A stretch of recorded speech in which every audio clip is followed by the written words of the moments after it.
یہ اسلام کا وہ دور ہے کہ جب حضور مسجد نبوی سے باہر نکلتے ہیں تو آگے حضرت عمر و ابو بکر رضی اللہ تعالی عنہما کھڑے ہیں. چہرے کے اوپر عجیب اداسی ہے. کہا عمر ابو بکر اس وقت کیوں کھڑے ہو؟ عرض کی حضور بھوک نے گھر میں ٹکنے نہیں دیا. ہم نے چاہا حضور کا چہرہ دیکھ لیں تو کچھ پیاس بجھ جائے، کچھ بھوک مٹ جائے. حضور نے فرمایا میرا حال بھی یہی ہے. جس چیز نے تجھے گھروں سے نکالا ہے وہی چیز مجھے گھر سے نکال لائی ہے. تو حضور نے جب دیکھا کہ کھانا ہے تو حضور نے ایک روٹی لی اور چند بوٹیاں اٹھائیں اور ایک خادم کو بلا کر کے کہا جاؤ ہمارے گھر دے آؤ، میری بیٹی فاطمہ کتنے دنوں سے بھوکی.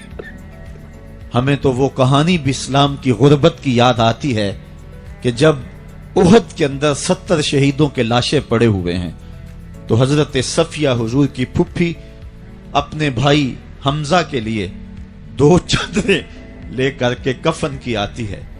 تو حضور علیہ السلام نے فرمایا کہ جس قبر میں حمزہ کو دفن کیا جائے اسی قبر میں مصعب بن عمیر کو بھی کفن دیا جائے اور دفن کیا جائے.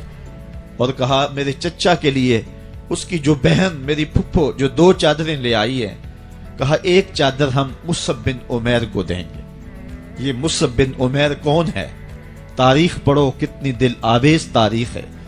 مکے میں ایک امیر ترین خاتون ہے جس کے بیٹے کا نام مصعب ہے، اور وہ اپنے بیٹے کو اتنا خوبصورت لباس پہناتی ہے اور اتنے خوبصورت خوشبو اور عطر اس کو لگاتی ہے کہ مصعب بن عمیر جن گلیوں سے گزرتے تھے دیر تک وہ گلیاں مہکتی رہتی تھی. لوگ کہتے تھے یہاں سے مصعب گزر کے گیا ہوگا اس لیے یہ گلیاں مہک رہی ہیں. اچھا پھر مصعب پہ نظر پڑتی ہے میرے محمد عربی کی تو مصعب بن عمیر حضور کی زلفوں کا اسیر ہو جاتا ہے. ماں کافرہ ہے، جب پتہ چلتا ہے تو اس کا لباس بھی چھین لیتی ہے، سہولتیں اور آسودگیاں بھی واپس لے لیتی ہے. پھر وہ وقت بھی آیا کہ مصعب بن عمیر حبشہ کی جانب ہجرت کر جاتے ہیں. مکے کے حالات کچھ تھوڑے سے خوشگوار نظر آئے تو وہ حبشہ سے واپس مکے جب پلٹے تو ان کے بدن پہ جو چادر تھی وہ جگہ جگہ سے پھٹی ہوئی تھی. میرے آقا کریم علیہ السلام نے دیکھا تو حضور کی آنکھوں میں آنسو ٹپکنے لگے. کہا یہ وہی مصعب ہے جو اتنا خوشپوش نوجوان تھا کہ میں نے پورے مکے میں اس سے خوبصورت لباس پہننے والا کوئی دوسرا شخص نہیں دیکھا، اور آج میرے مصعب کو پہننے کے لیے جو چادر میسر ہے وہ بھی جگہ جگہ سے پھٹی ہوئی ہے. یہ اسلام کی غربت کی کہانی ہے. اور آج احد میں یہی مصعب بن عمیر شہید ہو جاتے ہیں اور ان کے لیے کفن بھی دستیاب نہیں ہے. حضور نے کہا جو میرے چچا کے لیے 2 چادریں لائی ہیں ان میں سے ایک کا کفن مصعب کو دے دو نا، اور دوسری چادر سے کفن میرے چچا کو دے دیا جائے. اچھا حضرت مصعب کے لیے بڑی چادر رکھ دی گئی اور حضرت امیر حمزہ کے لیے جو چادر تھی وہ چھوٹی تھی. اگر سر ڈھانپتے تھے تو پاؤں ننگے ہو جاتے، اگر پاؤں ڈھانپتے تھے تو سر ننگا ہو جاتا. حضور نے فرمایا میرے چچا کا سر ڈھانپ دو اور پاؤں کے اوپر اذخر نامی گھاس ڈال دو. میں یہ اسلام کی غربت کی کہانی تمہیں سنا رہا ہوں. جب میرے رسول کے چچا کے لیے پورے کفن کا ٹکڑا بھی دستیاب نہیں تھا، اسلام اس وقت بھی عزت پا گیا تھا، اسلام اس وقت بھی ذلیل نہیں تھا، اسلام اس وقت بھی سربلند تھا، اور اسلام اس وقت بھی عزتوں کی مسند پہ تھا. یہ اسلام کا وہ دور ہے کہ جب حضور مسجد نبوی سے باہر نکلتے ہیں تو آگے حضرت عمر و ابو بکر رضی اللہ تعالی عنہما کھڑے ہیں. چہرے کے اوپر عجیب اداسی ہے. کہا عمر ابو بکر اس وقت کیوں کھڑے ہو؟ عرض کی حضور بھوک نے گھر میں ٹکنے نہیں دیا. ہم نے چاہا حضور کا چہرہ دیکھ لیں تو کچھ پیاس بجھ جائے، کچھ بھوک مٹ جائے. حضور نے فرمایا میرا حال بھی یہی ہے. جس چیز نے تجھے گھروں سے نکالا ہے وہی چیز مجھے گھر سے نکال لائی ہے. چلتے ہوئے حضرت ابو ایوب انصاری کے گھر کے قریب سے گزرے.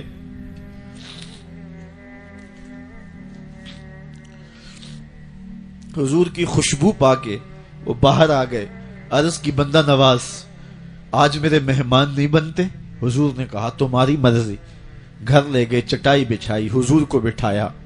گھر والوں کو بکری کا بچہ ذبح کر کے دیا، کہا جلدی جلدی کھانا تیار کرو، میرے آقا کو بھوک لگی ہوگی۔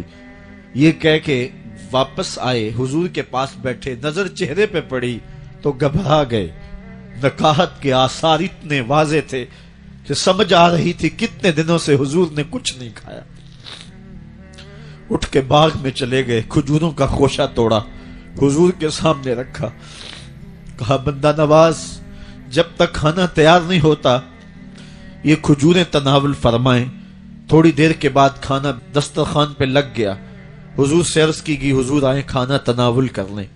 حضور نے دسترخوان پر تشریف فرما ہو کر کے حضور نے کپڑا اٹھایا تو حضور نے جب دیکھا کہ کھانا ہے تو حضور نے ایک روٹی لی اور چند بوٹیاں اٹھائیں اور ایک خادم کو بلا کر کے کہا جاؤ ہمارے گھر دے آؤ، میری بیٹی فاطمہ کتنے دنوں سے بھوکی۔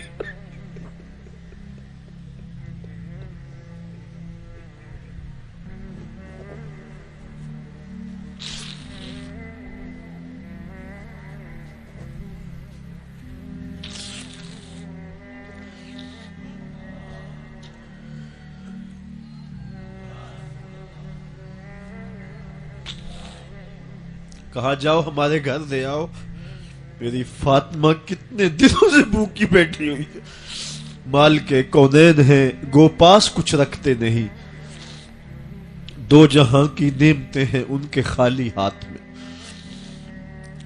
آپ کو پتا ہوگا کہ جب میرے رسول کا انتقال ہوا ہے، حضور کا وصال ہوا ہے، تو حضور کی ایک زرہ ایک یہودی کے گھر میں گروی رکھی ہوئی تھی، حضور نے زرہ رکھ کر کے اس سے قرض لیا ہوا تھا۔ یہ اسلام کی غربت کی کہانی ہے، اور پھر اللہ نے اسلام کو امارت کے رنگ بھی دیے۔